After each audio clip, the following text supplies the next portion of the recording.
I've been flying as a bush pilot in Alaska for the last 5 years or so. It's a pretty good job for the right sort of person. It goes without saying that you need to be a pretty handy pilot, specifically of small and light aircraft, but beyond that, it also requires a special sort of personality. Folks who thrive on social interaction and the safe comfort of civilization need not apply. Being self-sufficient and mechanically inclined are pretty much prerequisites for those who want to stay on this side of the grave. And I'd say it's fairly important that you have a level head and don't have a tendency to panic in stressful situations. Now, don't misunderstand. I'm not talking about thrill seekers or those who don't have a healthy respect for death. Those folks don't tend to last too long in this business. They either end up as another in the long list of missing planes that gains new entries each year, or else they quickly learn that their employers aren't willing to risk their expensive equipment and cargo with someone that isn't going to take every possible precaution to ensure the safe return of said aircraft. I'm just saying that you have to be able to set your fears aside when you're in the thick of it. If something goes wrong, you need a clear head. You can always puke or pass out once you're safely on the ground again. I've had my share of cold sweats, standing on a frozen runway after a close brush with the afterlife. Me? Well, I'm a transplant from South Florida, where I spent most of my time doing puddle jump charters in a small twin-engine Beechcraft.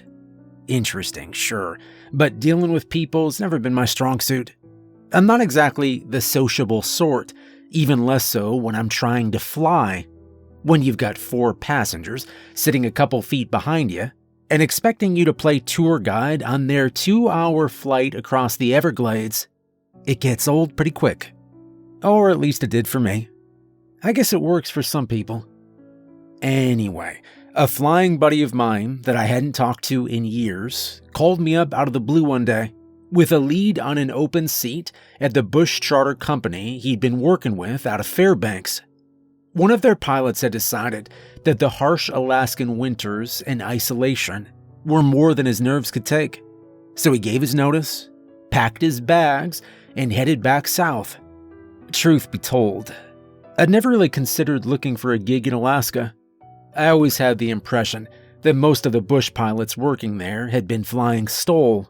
That's short takeoff and landing. In the back country, since they were old enough to walk. Nick assured me that there were plenty of respected pilots up there who'd originated from the lower 48.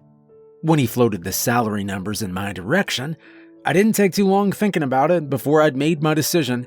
And 2 weeks later, I found myself standing in the offices of my new employer. That was a while back. And although it took a bit to become accustomed to the type of bush flying that this place demands, I settled in pretty quick, and I was soon assigned my permanent ride, Maggie, after a yellow lab I had as a kid. Man, what a beauty she is. Solar yellow with black piping, and looking just as pristine as when she rolled off the assembly line in 1967. The Beaver is probably the best bush plane to ever grace the skies, and I'm fairly certain that Maggie saved my ass from a stupid mistake on more than one occasion. Anyway, I'm getting off track. So, at the time this story took place, I'd been flying for Viking Bush charters for probably a year or so. I just returned from dropping supplies to a ranger station up near Denali when I got a call over the radio from my dispatcher. I was in the hangar at the time, getting a hot cup of coffee, while the mechanic was refitting Maggie with her Tundra tires, swapping out the floats I'd needed for the supply drop-off earlier. The big, almost cartoonish tires were perfect for most of the areas I tended to fly into, and made for a soft, if energetic landing. I was looking forward to getting back to my trailer and relaxing, maybe watching a movie before dozing off. But the crackle from my two-way told me that my exciting plans for the night might not play out. "Go for Hooper," I answered, taking a sip of the steaming coffee. The voice of Buck Jacobs replied through the light static. "Hey, Hoop, what's your status?" Mike's working on Maggie's gear. I was getting ready to head home for the evening. What's up? There was a moment's pause before Buck replied. Sorry, Hoop, but I need you to do a turnaround. We just got a call from a ranger station up near Birch Creek. They got someone up there that had a run-in with a brown bear and is pretty banged up. I cursed under my breath, but there wasn't any real venom in it. I learned a while ago that up here, everybody helps when it's needed. You never know when it's going to be you on the other side of that call. Can't they fly him out themselves? I asked. But I was already walking around my plane to where Mike Nichols was working. Negative, Hoop. It's an emergency and we're the nearest phone call. I'd send Jackie, but she's not back from her run up to Minto yet. He replied. Okay, Buck, no worries. I'll help Mike get Maggie refit and prepped. I should be wheels up in an hour or so, I said. Thanks, Hoop. I'll have the details in your hands in 15. Dispatch out.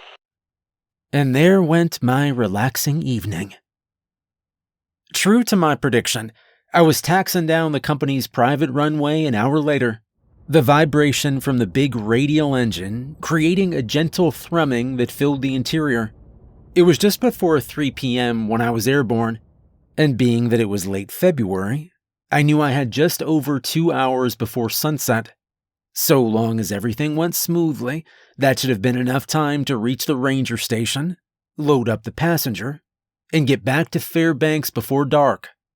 The weather was pretty good when I left, and although the reports were calling for snow that evening, the sky was clear as I rose above the trees and turned northeast towards the ranger station. Everything was going smoothly for the first 30 minutes, before those distant storm clouds I'd been watching on the horizon suddenly seemed to take a keen interest in me and headed my way much faster than I'd have liked. To make matters worse, I'd started to notice a subtle bumping sensation intermittently coming from the engine. I wasn't sure if I was starting to lose one of the 9 cylinders, or if it was something else, but it was definitely something I was keeping my eye on. If I'd been on a regular supply run, I'd have turned around and headed back to Fairbanks right then, but I was acutely aware that anyone who'd had a tangle with a grizzly was probably in a bad way.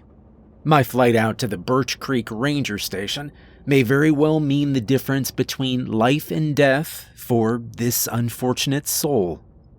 After another 15 minutes, I knew that I wasn't going to make it to the Ranger Station. The storm clouds that had been approaching had now overtaken me and covered the afternoon sky in a thick blanket of gray-black ugliness.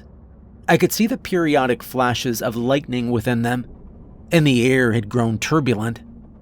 To make matters worse, that engine miss I'd been feeling had become more frequent and severe, and I was sure that I now had multiple cylinders that were beginning to fail. I grabbed the VHF and radioed back to dispatch. Viking ground. Viking 320 Foxtrot.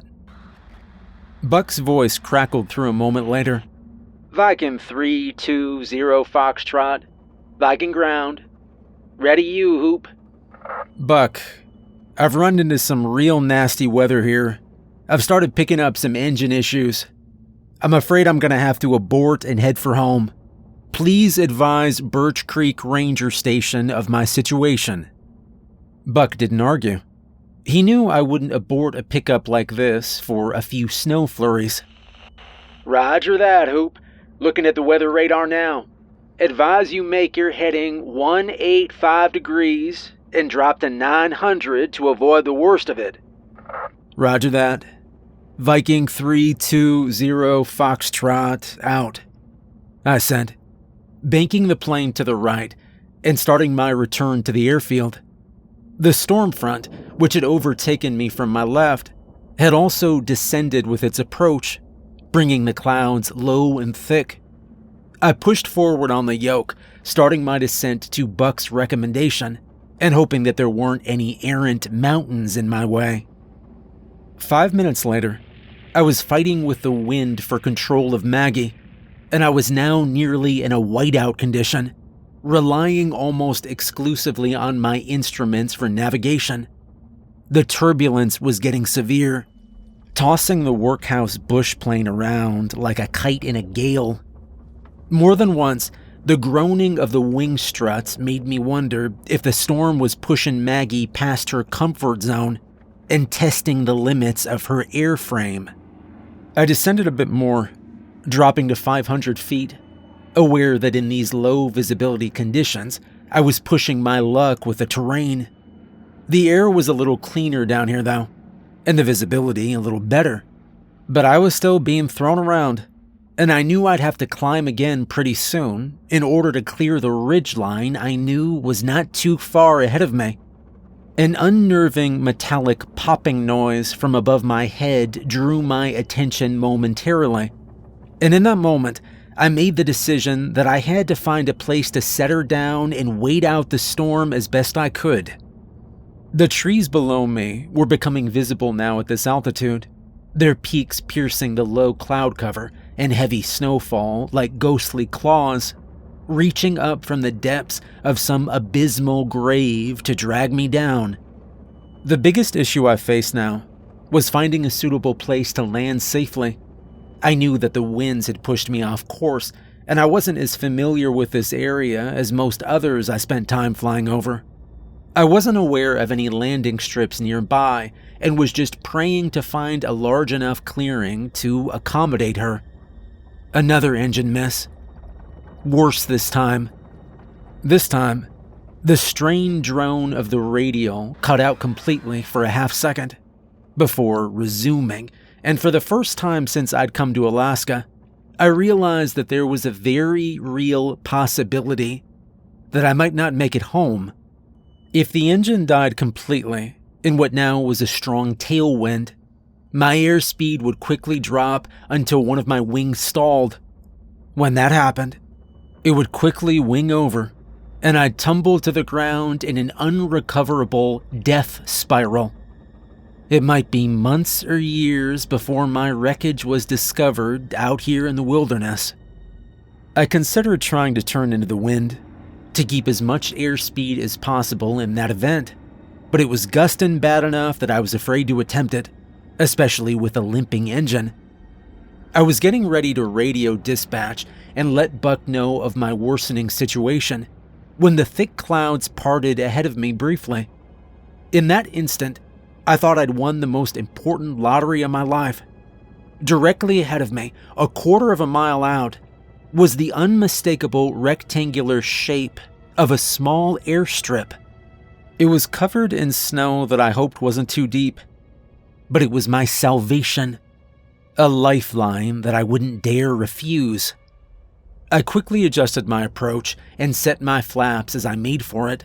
Another strong gust fought me, trying to throw me out of alignment with a narrow clearing, but I fought back with throttle and rudder as best I could as I watched the altimeter steadily wind down like an analog clock going backwards in time. I reached out for the radio handset to advise Buck of my situation and estimated location, but the next gust almost tore the yoke out of my left hand, and I snapped instantly back to a white-knuckled, two-handed grip. My altitude dropped to 200 feet. I was going too fast, I knew that. At this speed, I'd either overshoot the strip altogether and slam into the dense tree line, or I'd hit the ground so hard that I'd shear off my gear and probably break my back in the process. I couldn't slow her down any further though, or I'd risk dropping below stall speed in the strong tailwind, and that would mean a quick trip to a frozen ground. 100 feet. Maggie's wings dipped below the tree line now as I entered the long and narrow swath of the landing strip, the tall cedars and spruces towering around me forebodingly. The tailwind dropped, obstructed by the great barrier of trees behind me, and I took a breath to thank whatever powers that be for this unexpected bit of good fortune. 50 feet. With the flaps set to full, I bled off airspeed quickly, and my reflexes took over, transitioning from my near-ballistic flight to a more controlled approach. 10 feet. I pulled back on the yoke and momentarily throttled up as my gear kissed the top of the snow, flaring the bush plane and setting down a bit harder than I would have liked, the jarring of the impact thankfully cushioned by the tundra tires. I rolled out for another 20 feet or so before Maggie came to a halt in the knee-deep snow, thankful that I hadn't nosed over. I killed the engine and rested my forehead on the yoke, trying to get my heart rate under control. I didn't think the shaking of my hands had anything to do with the temperature. The daylight was fading, but it was still light enough to allow me a good view of my surroundings through Maggie's windows. I was in the middle of what I guessed was the landing strip, since the tree lines on either side seemed to be about the same distance from me. Those trees were even more imposing down here on the ground. They rose like towering walls on either side, and the woodlands beyond held deep shadows that were only accentuated by the heavy snowfall that continued to obscure my vision. I reached for the radio and keyed the mic, hailing dispatch. I didn't have much faith that the VHF would be able to penetrate the trees and the mountain ridge that lay between me and Buck, but it was worth a shot. After a long moment of hissing static, I tried again, but with the same result. It was doubtful I'd be able to get a signal through until the storm passed, and even then, I didn't think it likely unless I could get Maggie airborne again. With only a moment's deliberation and a resigned sigh, I retrieved the emergency locator beacon from my jacket pocket and activated it. The unit would broadcast a distress signal, along with my location, to the monitoring service.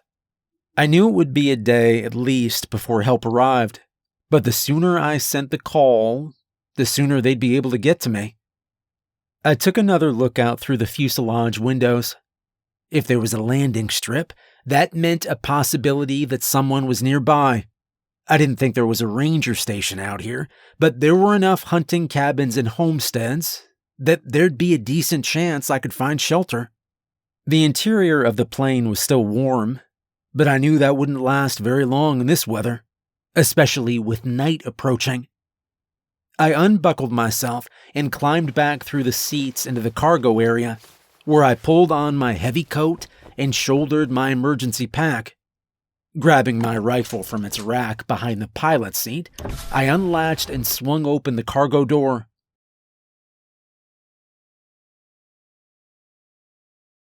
A blast of Arctic wind hit me in the face, and I squinted my eyes against it, quickly pulling my goggles on and my hood up before dropping to the snow-covered runway. I pulled the cargo door closed and trudged around the rear of the plane, standing in the furrows left by Maggie's wheels and turning in a slow circle as I tried to discern any indication of human presence. Despite the howling wind that pulled at my coat and hood, I caught the unmistakable scent of wood smoke, and I breathed a small sigh of relief. At least I knew I wasn't alone out here. As I scanned my surroundings, my eyes alighted on what looked like a small utility shed on the western edge of the clearing, and I moved with as much speed as the deep snow would allow in its direction. To the left of it, I spied a waist-high railing marking a walkway that led into a shadowed tree line, and I quickened my pace. I followed the trail, now feeling what were likely wooden planks beneath my boots. Once in the trees, the brutal wind of the storm lessened, and the snow drifted down from the canopy in slow, dancing swirls before settling on the ground with a muted hiss that sounded like the forest around me was quietly exhaling. Between the dim light of the coming dusk and the snowfall, I couldn't see much beyond the trees nearest me, and I relied on the handrail to guide my travel.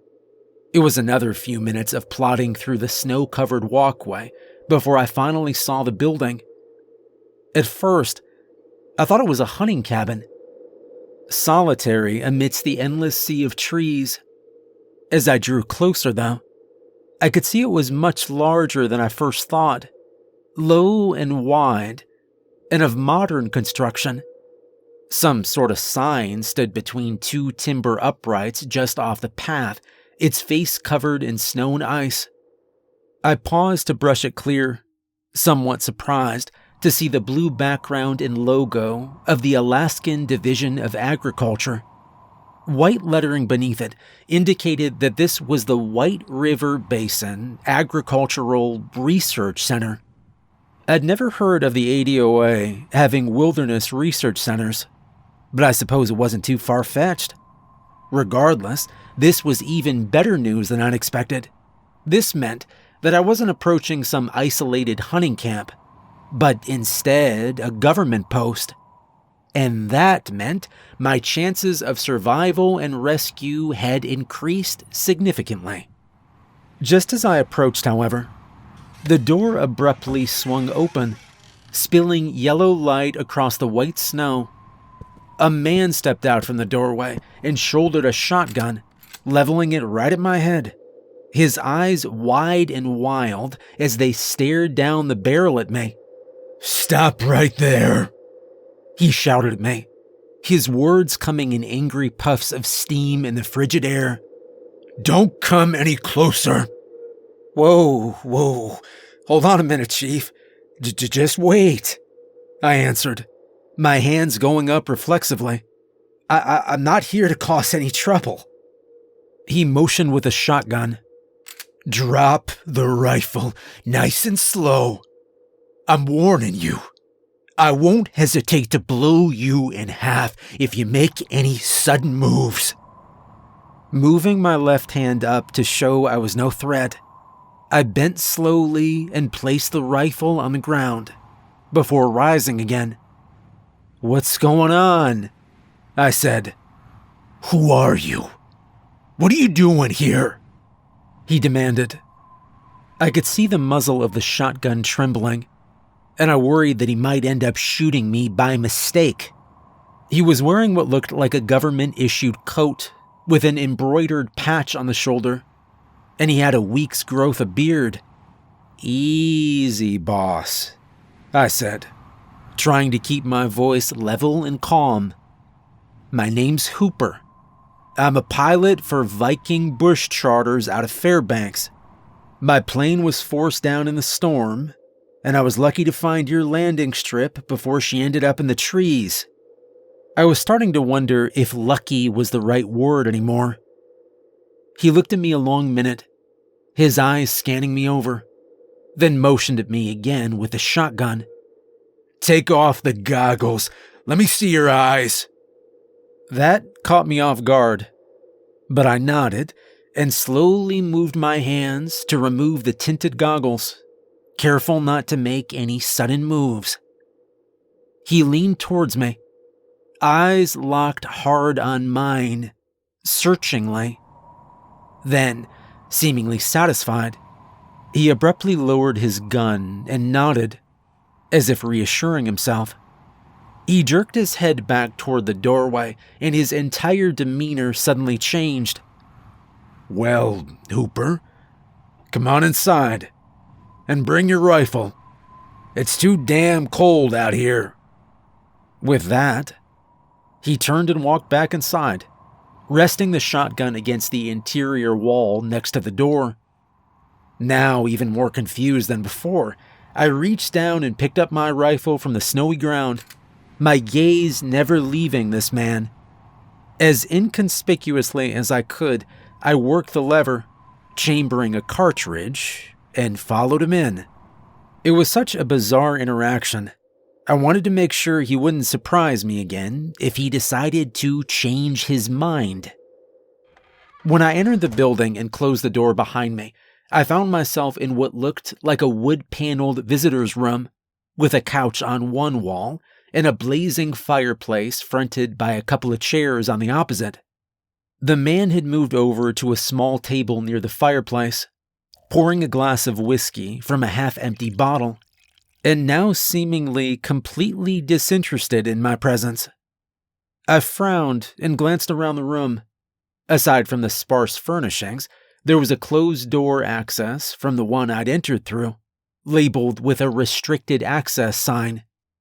The man took a long drink from his glass and turned back to me, holding the whiskey bottle out in offering. I just shook my head. "I'm sorry about all that," he said, gesturing vaguely to the door behind me. "Can't be too careful. I'm Morgan Tate, field research." I eyed him cautiously.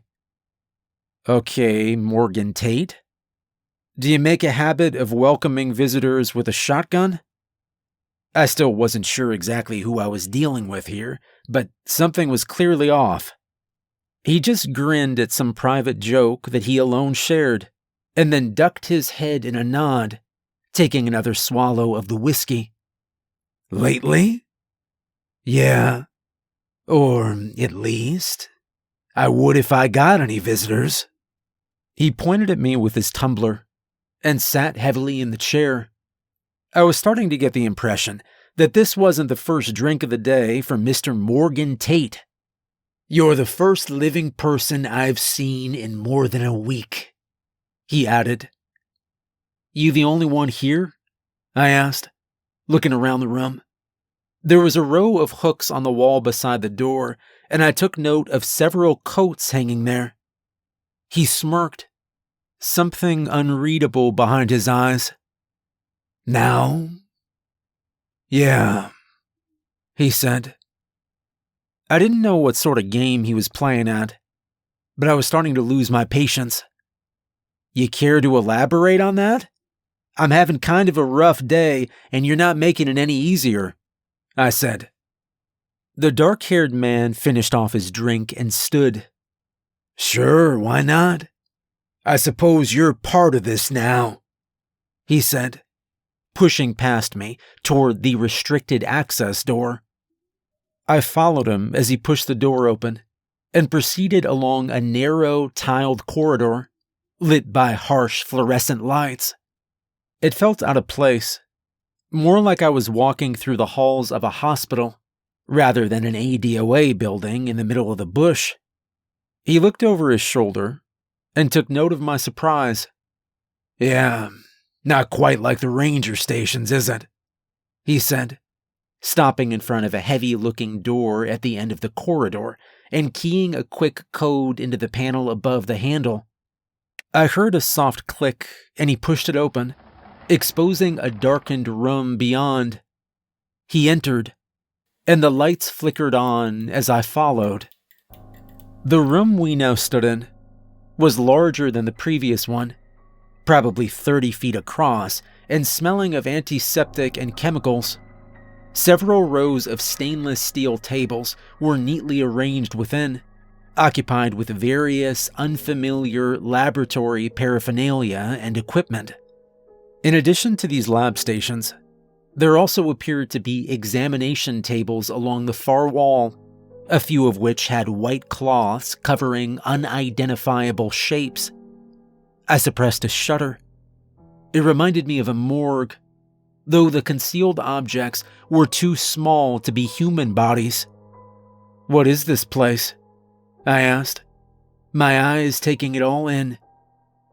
"Just like the sign outside says, Hooper.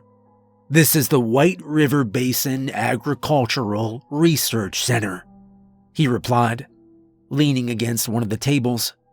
"It was set up to monitor large mammal wildlife migrations with potential correlation to climate change." "Huh," I replied evenly. "Sounds interesting." He grinned. "No, it doesn't. Not even to me, and I work here. Would you believe that a week ago, there were 25 researchers living and working here? 25, Hooper. This place was hopping, man." A tingle ran down my spine, and I shifted the rifle in my hand, the weight of it reassuring as it hung at my side. If Tate noticed, he didn't mention it. "What happened last week?" I asked carefully. When he turned back to me, the smirk was gone from his face, and his eyes had widened. Whatever was in his thoughts now, he didn't find it amusing anymore. That's when they came, Hooper. They? The shadows, man. The shadows. They came from the storm. You remember the storm, don't you? The storm. I knew what he was talking about, of course. I don't think anyone around here would forget it anytime soon. It was a little more than a week ago when that freak blizzard came out of nowhere. Unpredicted and unexplained. What had started out as a cloudless and unseasonably warm morning ended up burying us in nearly 2 feet of snow. The sky had shifted from bright and sunny to a bruised and angry granite color within the span of an hour, clouds rolling so low and heavy that it seemed like you could almost reach up and touch them. Our weather station at the field was clocking sustained wind speeds of 50 knots, with gusts up to 85, and we were in a total whiteout condition for the next 14 hours. We were all trapped in the hangar, huddled around the kerosene jet heaters, listening to the wind as it tried to tear apart the heavy steel structure around us. By the time the next day came, it was just gone, replaced by the clear blue skies of the previous morning. Nobody had any good explanation for it, but I'd heard a couple of the old-timers who ran the machine shop whispering about it in the back. I couldn't make out much of what they were saying. I didn't care much, if I'm being honest. But they sounded worried. At the time, I thought it was a little strange that the weather would unnerve them as much as it seemed to. These guys were both full-blooded Inuit and as hard as nails. It was almost comical to think they'd be worried about a surprise blizzard. No, now that I think back on it, it almost seemed like they were more worried about something in the blizzard. I can't be sure, since they kept switching in and out of English, but that's the impression I got anyway. The shadows? I asked, confused. His eyes had drifted off into the distance for a moment, lost in his own world.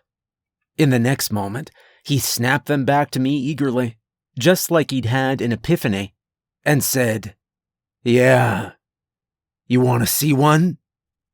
Do I want to see a shadow? What are you talking about, man? You're not making any sense.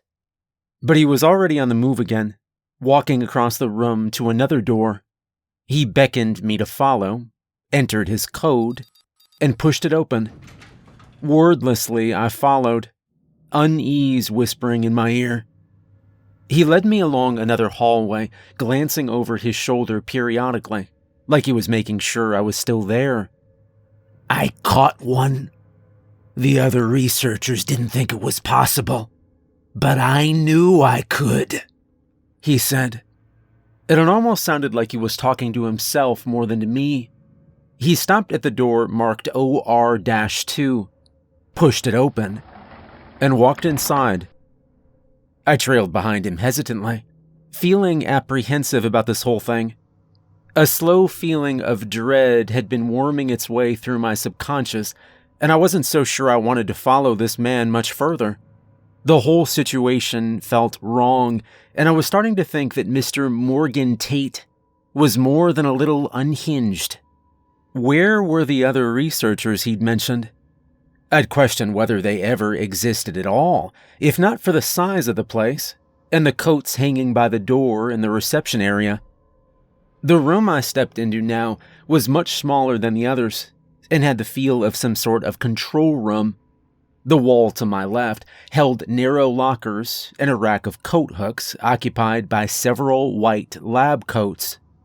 To my right was a console lined with monitors and keyboards, and above that, the entire upper portion of the wall appeared to be an observation window looking into a darkened room.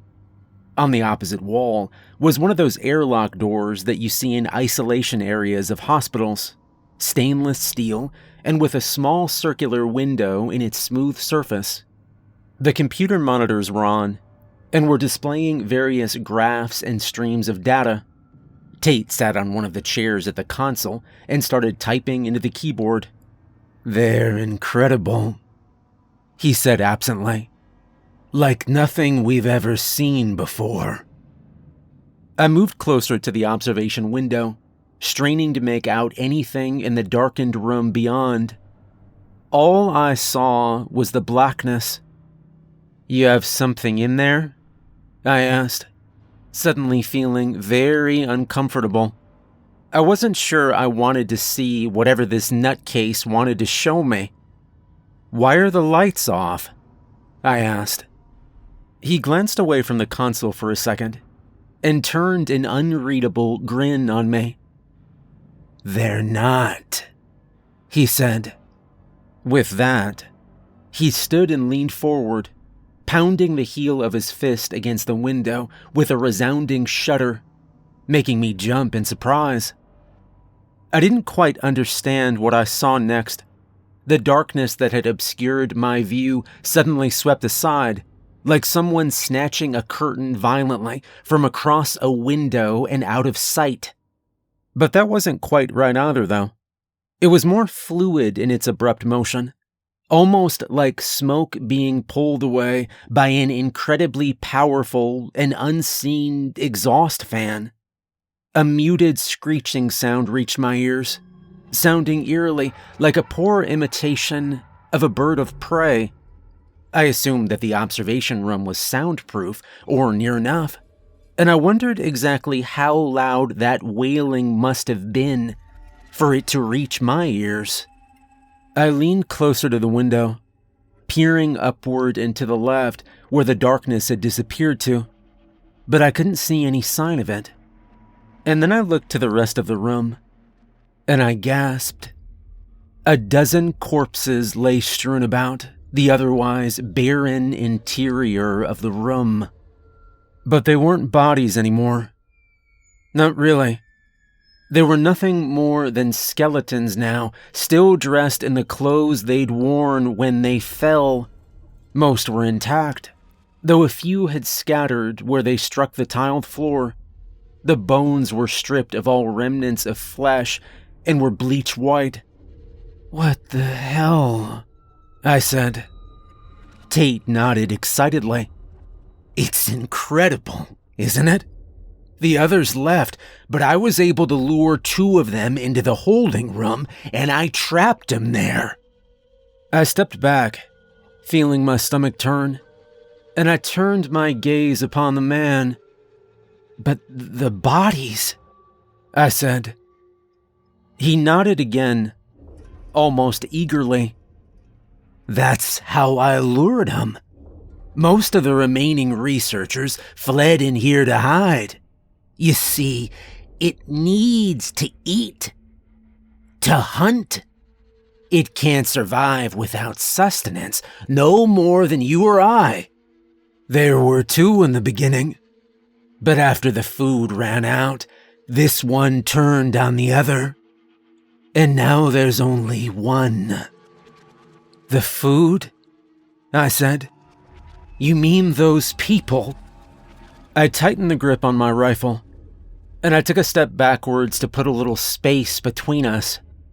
"When the shadows came in the darkness of the storm, a few of them were able to slip into the building before we realized what was happening. Half of the researchers were taken that night, in their sleep. You see, they hide and they wait for the right moment. They avoid the light. I think it weakens them, but in the darkness..." He trailed off, and I saw a smile grow across his lips, almost of admiration. In the darkness, that's where they live. That's where they thrive, where they reign." I took another step backwards, my free hand reaching for the door handle behind me and opening it, pushing it with my foot. "You're crazy," I said, bringing the rifle up. If he even noticed it, he gave no indication.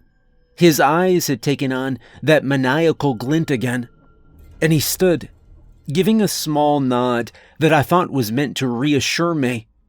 There's no more for it to eat, Hooper. It's been days since I've been able to feed it.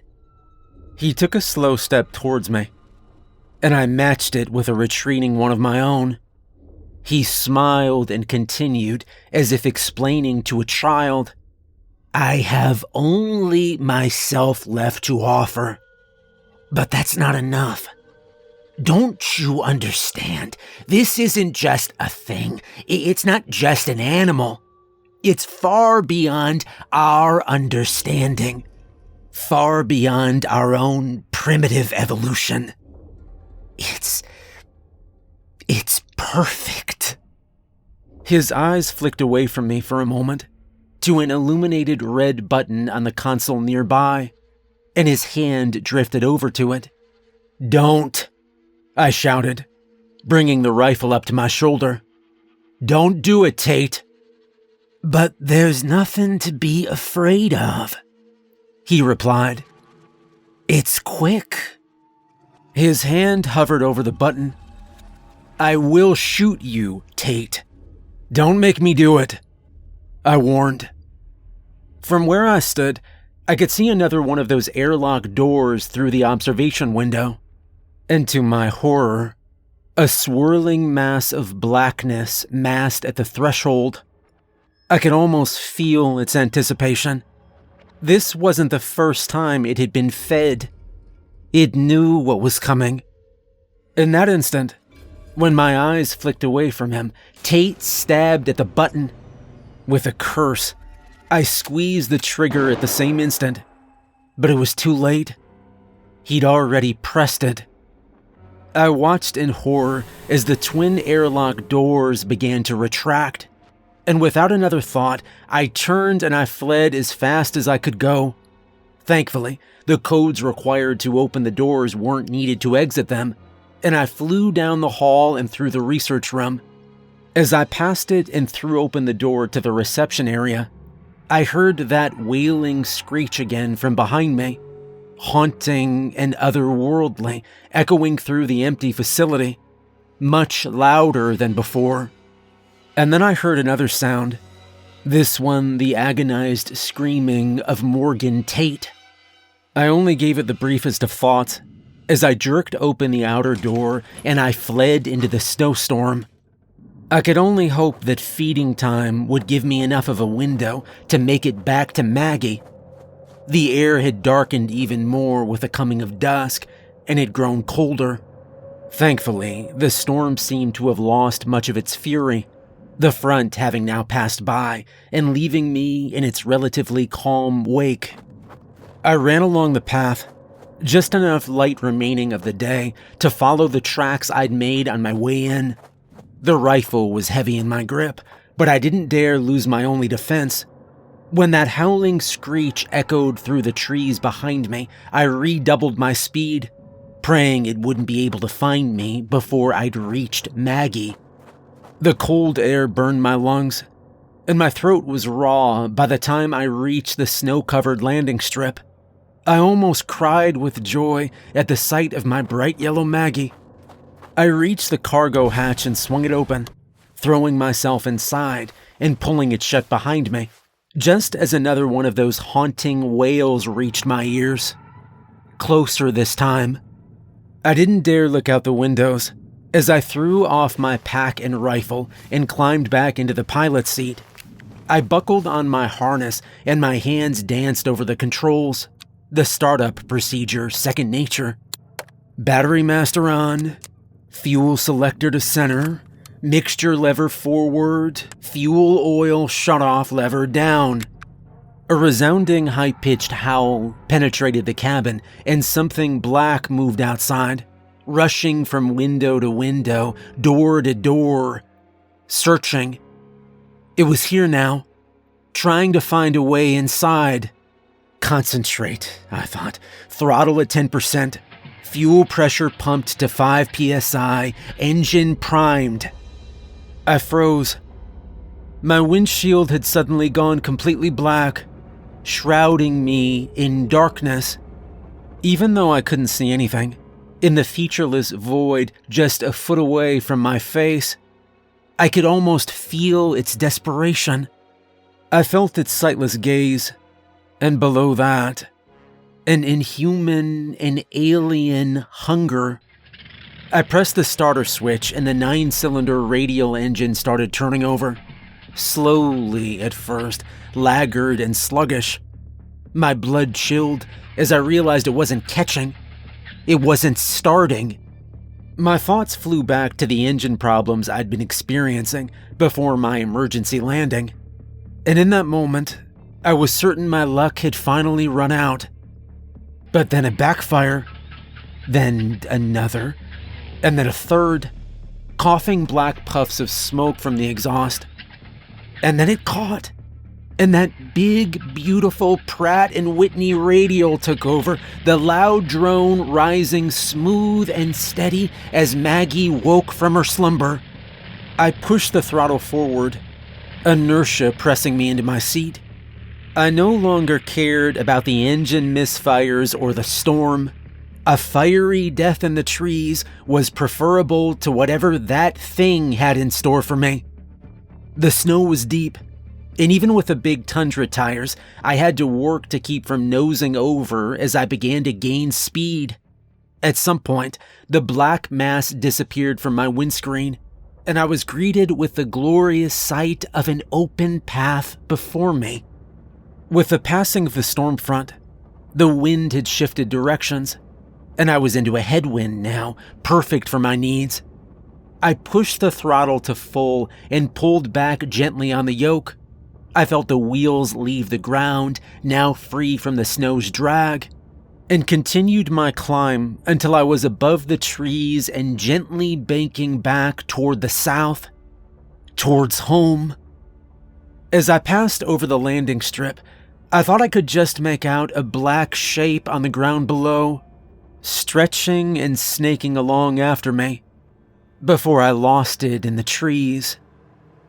The engine miss returned after another 10 minutes of flying, but Maggie carried me back to safety. She always took care of me. 40 minutes later, I was back on the ground in Fairbanks and taxiing for the hangar. Stopping the bush plane just outside, I shut her down, unbuckled myself, and carefully climbed down to the runway, where my body fought with itself for which was going to happen first, the puking or the passing out. Mike Nichols came jogging out of the hangar after hearing my approach and helped steady me. "Damn, Hoop, you gave us all a scare," he smiled amiably. "Must have been a hell of a flight. You know, you look like you saw a ghost, man." I could only nod and stumble my way towards the warmth of the hangar, grateful for his shoulder to brace against. Just before we reached the service door, he paused and looked back at Maggie. "Buck told me you had some engine problems, but he didn't say anything about a fire." I frowned and shook my head. "No fire," I said. "I just lost some cylinders." He stood there for a moment longer, an odd expression on his face, before opening the door and ushering me inside. "Huh, that's weird," he began. "I thought I saw some black smoke coming from under the engine right after you shut her down."